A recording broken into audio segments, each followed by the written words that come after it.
তুলোর মতো নরম তুলতুলে আর একদম পারফেক্ট রেসিপি, সম্পূর্ণ বেকরি স্টাইলে।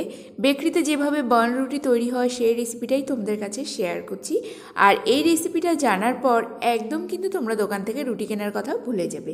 আর যে টাকাটা আমরা রুটি কিনে খরচ করি সেই টাকা দিয়ে যদি রুটি তৈরি করার ইনগ্রিডিয়েন্টসগুলো বাড়িতে এনে রাখতে পারি তাহলে খুব কম সময়ে কিন্তু এই ধরনের রুটিগুলো বাড়িতে তৈরি করা যায়।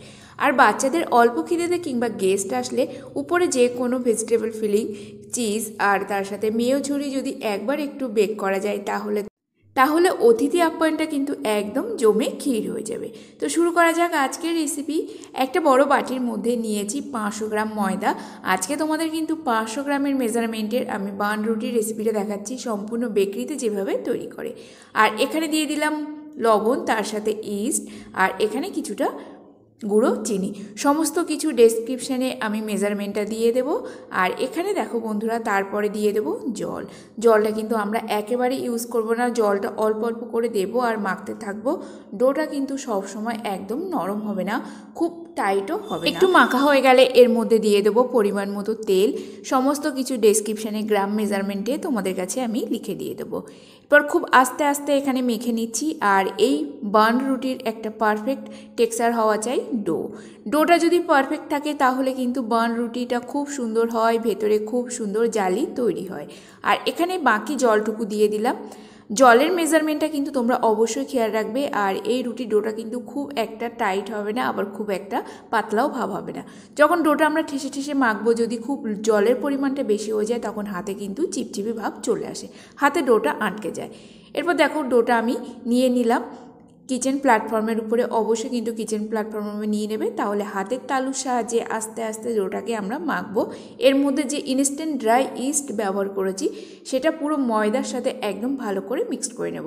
যদি তোমরা চাও মেশিনও ব্যবহার করতে পারো, কিন্তু এখানে ইলেকট্রিক হ্যান্ড বিটার ব্যবহার করবে না, স্ট্যান্ড মিক্সচারটা ব্যবহার করতে পারো। একদম লো স্পিডে আস্তে আস্তে ঘুরিয়ে ঘুরিয়ে মাখতে পারো। আর এই ডোটা মাখতে গেলে একটু সময় লাগে। ডোর মাখার প্রসেসটা যদি ঠিকঠাক থাকে তাহলে কিন্তু বান রুটির টেক্সচারটা খুব সুন্দর আসে। আর যে মেজারমেন্ট, যে পরিমাণটা তোমাদের কাছে শেখাচ্ছি সেটা কিন্তু সম্পূর্ণ বেকরি স্টাইলে। আর এইভাবে মাখতে মাখতে একটা সময় দেখবে বান রুটির ডোটা কিন্তু তোমাদের হাতে লাগবে না, পুরো খুব সুন্দর একটা সফট ডো তৈরি হবে। এখানে আঙুল দিয়ে প্রেস করলে বা একটু হাত দিয়ে জোরে চেপে দিলেও দেখবে হাতের গায়ে ডোটা লাগবে না।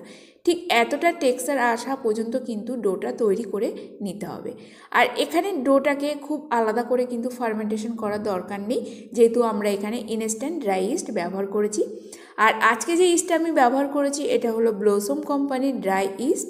এটা যে কোনো অনলাইন প্ল্যাটফর্মে কিন্তু অ্যাভেলেবেল আছে, বা যেখানে বেকারি র ম্যাটেরিয়াল পাওয়া যায় সেখানে কিন্তু পাওয়া যায়। তোমরা অবশ্যই চেষ্টা করবে এই ধরনের বান রুটি কিংবা ব্রেড, যে কোনো কিছু ব্রেডের রেসিপি বানানোর জন্য অবশ্যই ইনস্ট্যান্ট ড্রাই ইস্ট, তাহলে কিন্তু খুব সুন্দরভাবে রুটিগুলো ফুলবেও আর টেস্টটা খুব সুন্দর আসবে। তারপর এখানে প্রতিটা ডো থেকে ছোট ছোট করে লেচি কেটে নিচ্ছি। আর একদম দেখো কিভাবে ফোল্ড করে করে ভরে দিচ্ছি, ঠিক এইভাবে কিন্তু ভরে নেবে। চাইলে কিন্তু এর মধ্যে তোমরা বিভিন্ন ধরনের স্টাফিংও ফিল করতে পারো। আর এই ডোয়ের মিক্সচারের মধ্যে তোমরা যদি মিল্ক পাউডার ব্যবহার করো তাহলে সেটা কিন্তু আরও টেস্ট বাড়ে।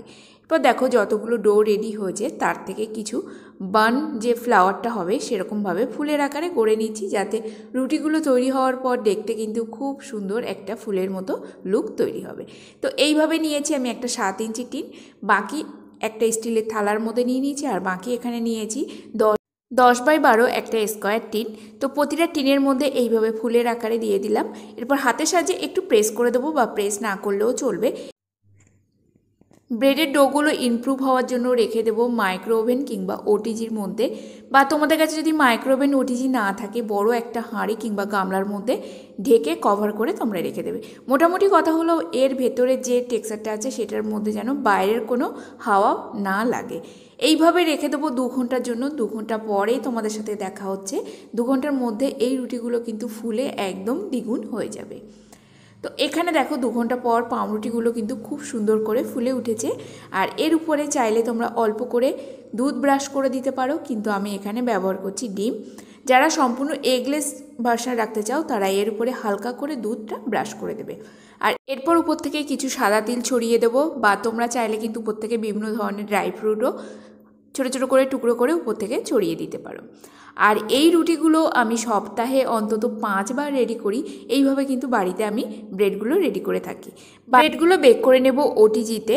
তো এখানে 180 ডিগ্রি টেম্পারেচারে 10 থেকে 15 মিনিটের মধ্যে ব্রেডগুলোর উপরে একটা কালার চলে আসলেই ওটিজি থেকে বের করে নেব। আর যদি তোমাদের কাছে ওটিজি না থাকে তাহলে কিন্তু তোমরা গ্যাস ওভেনের মধ্যে কড়াই রেখেও বেক করে। আর এখানে যে দুটো রুটি আছে সেই দুটো কোনো রকমে বাঁচিয়ে রেখেছি। বাকি স্কোয়ার টিনের রুটিটা কিন্তু তৈরি হওয়া মাত্রই কিছুক্ষণের মধ্যে একদম ফিনিশড হয়ে গেছে। আর তোমরা এইভাবে যদি একবার বাড়িতে রুটি তৈরি করো, আমি কিন্তু 100% গ্যারান্টি দিয়ে বলতে পারি তোমরা বাজার থেকে রুটি কেনার কথা একদমই ভুলে যাবে। আর এই রেসিপিটা সম্পূর্ণ বেকারি স্টাইলে। আর যদি এর মধ্যে 2 রকমের পিৎজা, তাহলে এই রুটিগুলো আমরা বিভিন্ন জায়গায় দোকানে কিংবা বেকারিতেও বিক্রি করতে পারি। আর এটা একদম সম্পূর্ণ বেকারি স্টাইলে।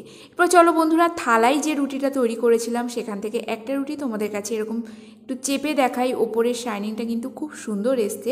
আর যারা ডিম খাও না তারা অবশ্যই কিন্তু উপরে দুধ ব্রাশ করে নিও। আর পাউরুটিগুলোর টেক্সচার তোমরা দেখেই বুঝতে পারছো, খুব সুন্দর নরম সফট, মানে মার্কেটে যে স্টাইলের রুটিগুলো পাওয়া যায় ঠিক সেই টেক্সচারে কিন্তু এখানে তৈরি হয়েছে। আই হোপ আজকের রেসিপিটি তোমাদের খুব ভালো লেগেছে। রেসিপিটি ভালো লেগে থাকলে লাইক, কমেন্ট, শেয়ার, সাবস্ক্রাইব করে দিও।